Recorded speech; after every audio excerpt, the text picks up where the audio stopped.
Welcome. Welcome to my video series about the heroine's journey.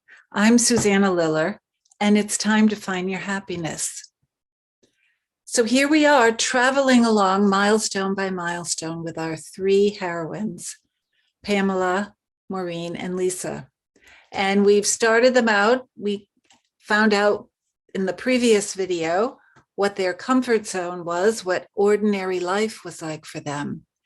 But this video is about them getting the call to go on a heroine's journey into the unknown. That's when things get really interesting and sort of ratchets things up for each of these three women. So you'll learn about Pamela being in a play as an actress, an actor, doing a monologue in the play Extremities, and what happens to her when she really takes over the character, or perhaps you might say the character takes over her.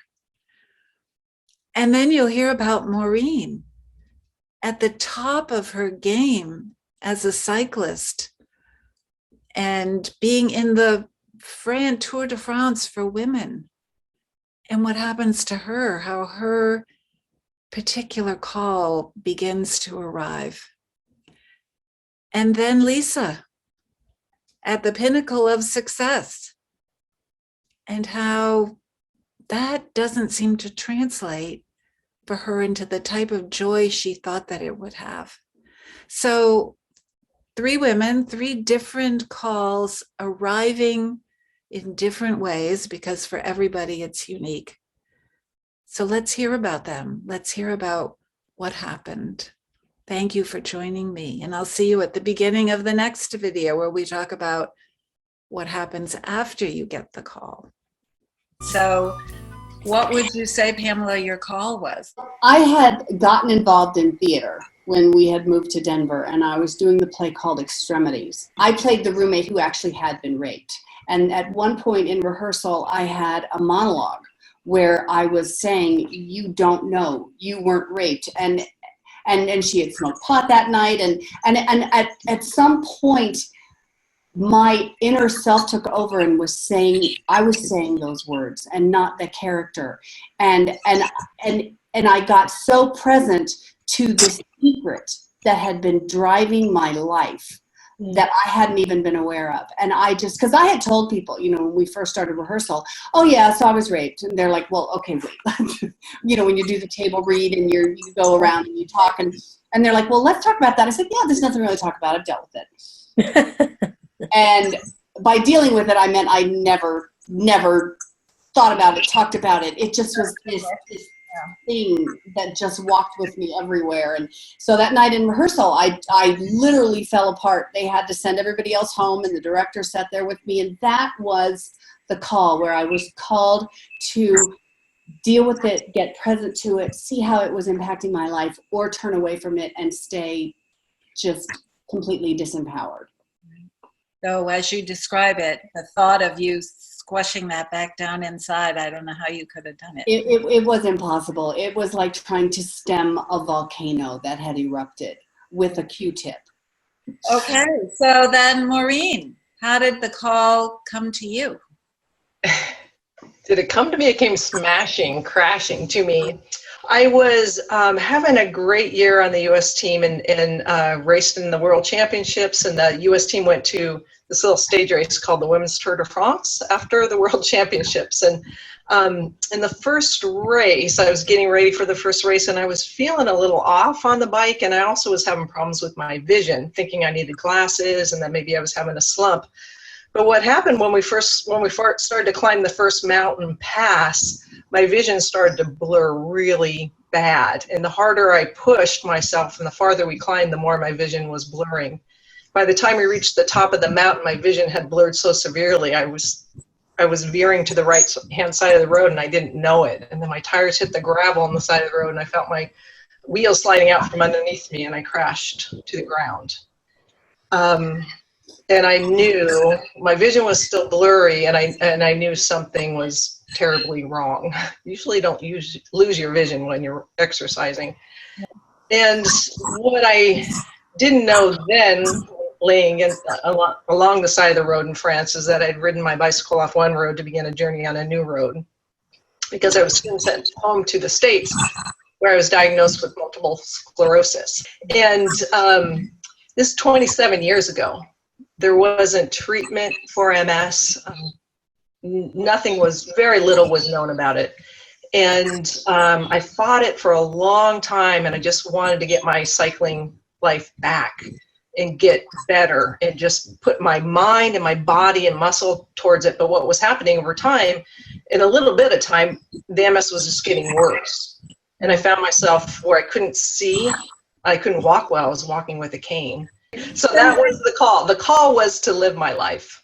But then you had to make a decision, and I think that's when you leapt over the threshold. Right, right. So then, Lisa, you're having this wonderful music school, and then? Yeah, this was a childhood dream of mine to have a violin school, and I had just moved across the country to open it, and I was successful miraculously. And I think the call was just being so taken by surprise that the more quote unquote successful I got, the more depleted I felt in my body and the more disconnected I felt from the actual creation that I dreamed up and I did and I put it together. And so that was really something that didn't make any sense. It didn't fit in with anything I had been taught about how life works or how, things are supposed to be. And I couldn't mentally put that together. And it was ultimately my body that one day I was just debilitated with back pain, actually, and could not get out of bed. That was really a moment that was very memorable for me, because I remember thinking, okay, I really have to do something differently now. And it helped me to make certain decisions about taking more space for myself, going to Gail's workshop, actually. And then that was sort of a domino that led to other transformational experiences. I think another part of the call was, as part of those dominoes, I ended up enrolling in 2 programs I had no idea about, but I just said yes to them. One was a life coach training program with Martha Beck, who also has the story of leaving the Mormon church. And I really related to that story as my having left a lot of cultural expectations and family expectations to be even where I was. And I wanted to know how she was living outside of that cultural world of hers. And the second was a sound healing program. And as one of the workshops in that program, it was called The Art of Improvisation. And at the time, I had a really, really defined identity as a classical violinist. I was teaching classical violin. I was standing in front of a room, telling people how to do things and what was right and wrong. And this workshop placed me in the center of about 30 people who were sort of improvising with this blues and jazz rhythm. And I thought, well, this is great. I'll just hide behind the facilitator and watch. This is great for them. I'm not going to do this, but it's very interesting. And at that moment, the facilitator turned around and said, you solo. And that moment was another one where it was totally unexpected, that I was like terrified that I had no idea what to do. And I was in the spotlight, and I was supposedly presenting myself to the world as an expert in music, but in this moment I couldn't do anything. And so he said to me, play the wrong note. And those are still the 4 most life-changing words and compassionate words a teacher has ever spoken to me, because I realized, well, my first response was, which wrong note do you want me to play? Because I was unaccustomed to having that freedom of choice, like just play something. And so he held my finger on the violin in a place where he knew I wouldn't like the sound. And he said, play that. And my right arm wouldn't move.